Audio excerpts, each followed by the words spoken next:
Thank you, Mr. Chairman. Ambassador, Congressman Hoekstra, the U.S.-Canada bilateral relationship is at a historic low point.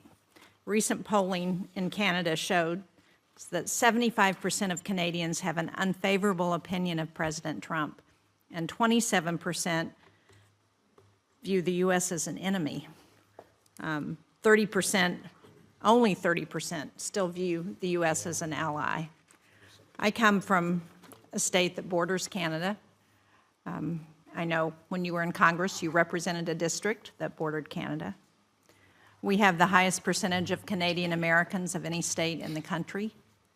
I find it very troubling that we are seeing our national anthem booed at ice hockey games, and that the country where we've got the longest undefended border in the world, where we have had such a positive relationship over the years, is now viewing America in the way they are because of this president's statements. They find it particularly offensive that he's talking about Canada as the 51st state. And I don't blame him, I gotta be honest. So how do you, I appreciated your opening statement and your talking about the importance of Canada to the United States, but how do you see approaching turning around that negative relationship that has developed because of the president's statements, and how do you envision addressing tariff issues?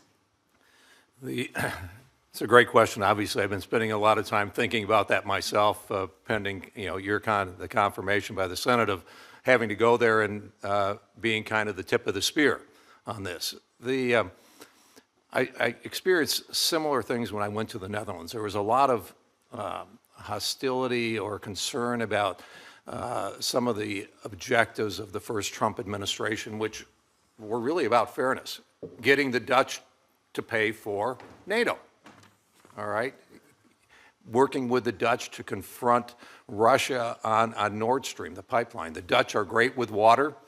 They have money, so they were helping build it and to finance it.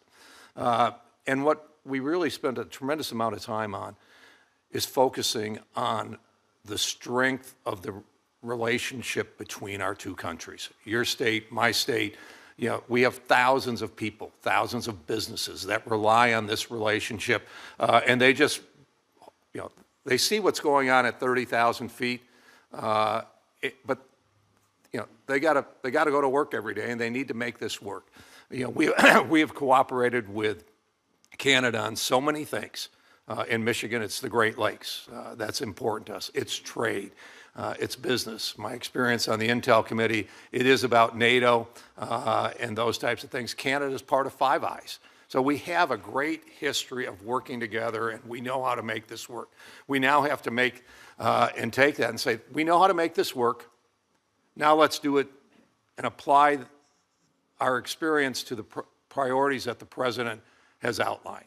Freer, fairer trade, so that we can actually grow the business relationship between Canada and the U.S. Excuse me for interrupting, but isn't it true that Canada has one of the lowest tariff regimes of any country in the world, and that with the exception of dairy, which the President has pointed out and which I know we're still working on, that actually the tariffs in Canada are not outlandishly restrictive, and we've gotten along very well. I have small businesses in New Hampshire. One in particular called me over the weekend. They make sugar-free candy. They have a retail store in one community and a factory in another. They do 85% of their business with Canada, and Canada has now canceled all of their orders. So they're not sure they're going to be able to continue to operate. And I hear that story time and time again from small businesses in New Hampshire. So how is this trade war helping our economy here, and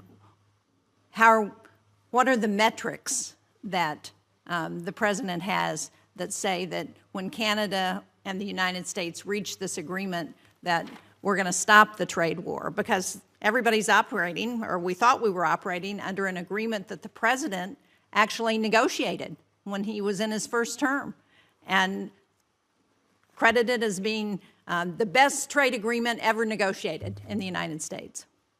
Yeah, thanks for the follow-up. I think the president has outlined a series of priorities relating to Canada. Trade and freer, fairer trade with Canada is one.